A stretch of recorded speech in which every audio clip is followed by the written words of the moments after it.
Premièrement, ouvrez le logiciel Salsagi. Puis, ouvrez votre image. Rubrique Fichier, Ouvrir. Elle doit être sous format .fit. Nous admettrons que les faisceaux de part et d'autre du centre sont symétriques.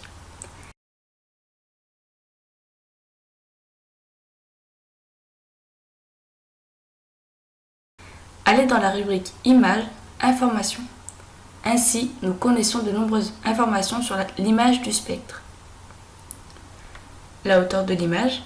Nous pouvons donc en déduire qu'il faudra commencer à la moitié de 294, soit 147.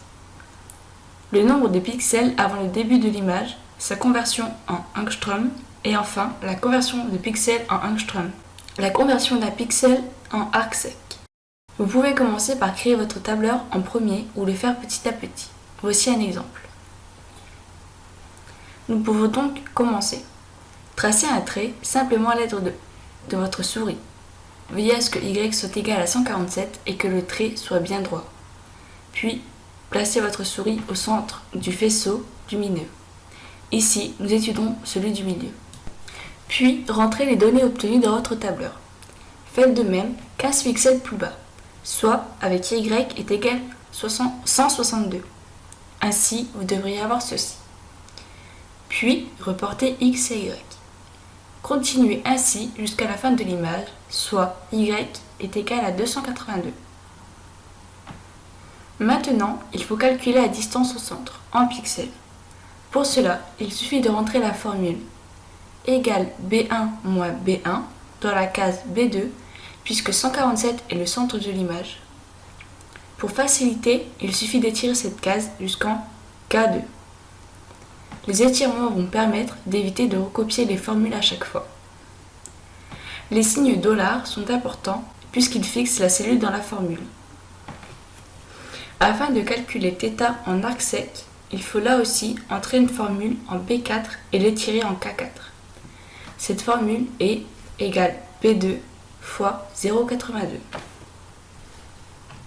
Il faut ensuite convertir en degrés avec la formule égale 2,77 E-4 fois B4. En case B5, étiré jusqu'en K5. Puis, tan, entre parenthèses, B5, une case plus bas, toujours suivie d'un étirement. Enfin, la dernière ligne. Entrez la formule égale B7 fois B6 en B8 avec toujours l'étirement.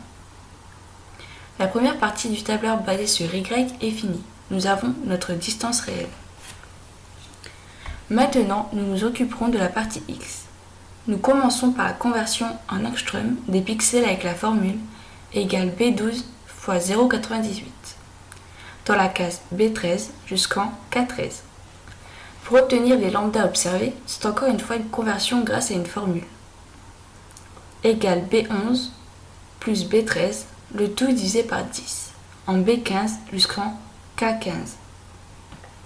Finalement, nous allons utiliser la loi de Hubble, qui est Z fois C.